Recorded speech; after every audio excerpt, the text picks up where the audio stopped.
Hello friends, तो आज हमारा टॉपिक है डाइजेस्टिव सिस्टम। डाइजेस्टिव सिस्टम में हमने फेरेंक्स तक पढ़ लिया था, तो आज नेक्स्ट टॉपिक है एसोफेगस। एसोफेगस क्या होता है? ये एक मस्कुलर ट्यूब होता है जिसे फूड पाइप भी कहते हैं। इसकी लेंथ 25 सेंटीमीटर होती है और ये starts from pharynx and ends at stomach. ये फेरेंक्स से स्टार्ट होता है और स्टमक पे जाके एंड होता है। एक ट्यूब है, मस्कुलर ट्यूब है। ठीक है। इसके दो स्फिंक्टर्स होते हैं। अब स्फिंक्टर्स जो होते हैं, इंटरनल जितने भी आर्गन्स होते हैं या विजराज होते हैं, स्पेशली जीआईटी की जो आर्गन्स हैं, तो उनमें जब एक आर्गन एंड हो रहा होता है और दूसरा स्टार्ट हो रहा होता है तो वहाँ पे स्फिंक्टर होता है। तो इसीलिए स्फिंक्टर, ये इसके भी दो स्फिंक्टर हैं एसोफेगस के। एक जो है अपर एसोफेगल स्फिंक्टर है जो फेरेंक्स और एसोफेगस के जंक्शन पे है, जहाँ पे फेरेंक्स एंड हो रहा है और एसोफेगस स्टार्ट हो रहा है, उसको अपर एसोफेजियल स्फिंक्टर कहते हैं। जिसका फंक्शन है which prevent reflux of food into airway. जिसका फंक्शन है कि जो फूड होता है उसकी जब रिफ्लेक्स होती है कभी कभार स्टमक से, जब फूड ऊपर की तरफ आता है, जैसे वोमिटिंग के दौरान, उसको हम रिफ्लेक्स ऑफ फूड भी कहते हैं, तो उस वक्त फूड का एयरवे में एंटर होने के चांसेस होते हैं। लेकिन इस अपर एसोफेजियल स्फिंक्टर की वजह से और एपिग्लोटिस, इन दोनों की वजह से फूड जो है एयरवे में एंटर नहीं होता। क्योंकि अगर एयरवे में एंटर हो जाए फूड तो नमूनिया होगा, एस्पायरेशन नमूनिया होगा, उसके फिर मज़ीद बहुत सारे कॉम्प्लिकेशंस होते हैं। तो इस वजह से कुदरत ने यहाँ एक स्फिंक्टर रखा हुआ है, अपर एसोफेजियल स्फिंक्टर, जो कि प्रिवेंट करता है रिफ्लेक्स ऑफ फूड को इनटू एयरवे। फिर लोअर एसोफेजियल स्फिंक्टर होता है जो कि एसोफेगस और स्टमक के जंक्शन पे होता है। तो इसका फंक्शन क्या होता है? विच प्रिवेंट एंट्री ऑफ या or reflux of food into oesophagus. ठीक है, फ्रॉम स्टमक इनटू एसोफेगस। अब जो फूड होता है स्टमक में, वो फूड वापस एसोफेगस में नहीं आता। क्यों नहीं आता? लोअर एसोफेजियल स्फिंक्टर की वजह से। तो लोअर एसोफेजियल स्फिंक्टर क्या है? स्टमक से एसोफेगस में रिफ्लक्स ऑफ फूड को प्रिवेंट करता है।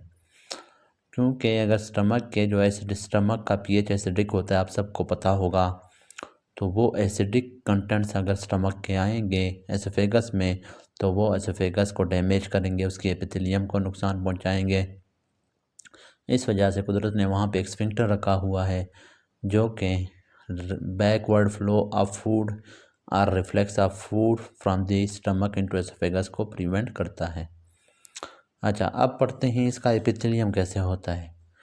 एपिथेलियम जो होता है वो स्ट्रेटिफाइड स्क्वेमस एपिथेलियम होता है एसोफेगस का। अच्छा, ऊपर मैंने बनाया हुआ है एक एपिथेलियम जिसको मैंने कहा हुआ है सिंपल स्क्वेमस।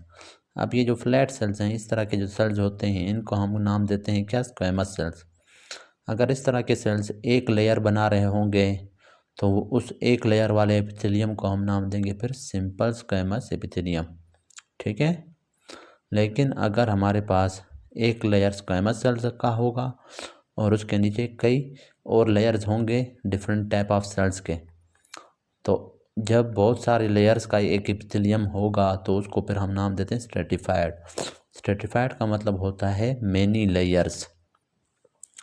और इसको हम स्ट्रेटिफाइड स्क्वेमस क्यों कह रहे हैं? स्क्वेमस इस वजह से कह रहे हैं कि इसका जो अपर लेयर है, अपर मोस्ट लेयर की बेस पे उसको हम नाम देते हैं।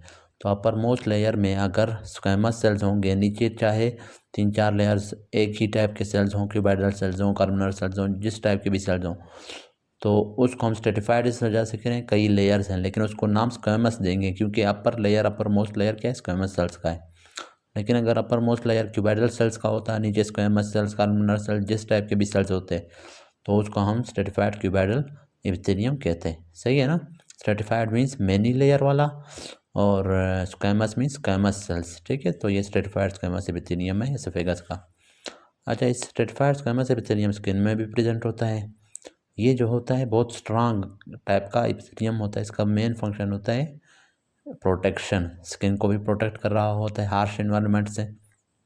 इसी तरह से एसोफेगस को हार्श इन्वायरमेंट से, मतलब अगर फूड है, कभी कभार फूड में बंदे ने एक कोई कांटा या कोई हड्डी छोटी, वो उन्होंने, जैसे मछली के कांटे होते हैं, वो उन्होंने किसी ने निगल लिया है या हड्डी का टुकड़ा निगल लिया है, तो वो एसोफेगस को डैमेज पहुंचा सकते हैं। लेकिन ये एपिथेलियम फिर भी प्रिवेंट करता है, प्रोटेक्ट करता है जितना हो सकता है।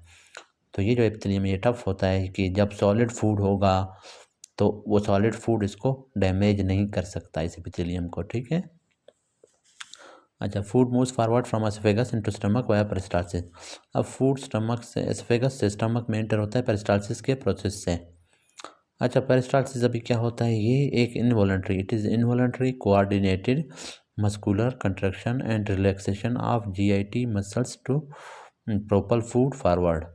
तो ये क्या है, तो इनवॉलंटरी, ठीक है। और कौन सा, coordinated muscular contraction and relaxations हैं जीआईटी मसल्स के। तो जीआईटी के जो मसल्स होते हैं उनमें एक कोऑर्डिनेटेड कंट्रैक्शन एंड रिलैक्सेशंस होते हैं और इनवॉलंटरी होते हैं, और उसका पर्पस क्या होता है, टू प्रोपल फूड फॉरवर्ड।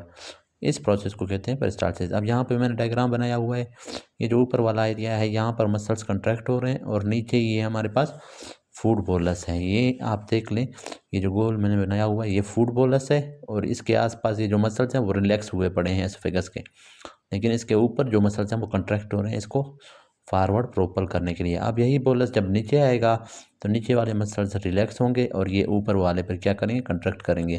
तो इस तरह से कोऑर्डिनेटेड कंट्रैक्शन एंड रिलैक्सेशंस की मदद से फूड फॉरवर्ड प्रोपल होता है। ये जीआईटी के तमाम मसल्स में ये प्रोसेस होता है, लेकिन तमाम ऑर्गन्स में ये प्रोसेस होता है, लेकिन सबसे प्रोमिनेंट एसोफेगस में होता है। अच्छा, फिर हमारे पास क्या है, पेरिस्टालसिस का मकसद है फूड को फॉरवर्ड प्रोपल करना। लेकिन अगर फूड बैकवर्ड या अपवर्ड प्रोपल वापस आएगा तो उसको फिर हम कहते हैं anti peristalsis. Anti means opposite direction में, जैसे वोमिटिंग होती है, ठीक है। अच्छा, फिर हमारे पास एसोफेगस को हमने 3 पार्ट्स में डिवाइड किया होता है, 3 on the basis of type of muscles. जो अपर 1/3 है एसोफेगस का उसमें स्केलेटल मसल्स होते हैं, मिडल 1/3 में स्केलेटल मसल के साथ स्मूथ मसल भी होते हैं, लोअर 1/3 में सिर्फ स्मूथ मसल होते हैं। तो ये आज हमारा एसोफेगस का टॉपिक था, आज का ये कंप्लीट हो गया। नेक्स्ट टॉपिक में स्टमक के बारे में पढ़ेंगे।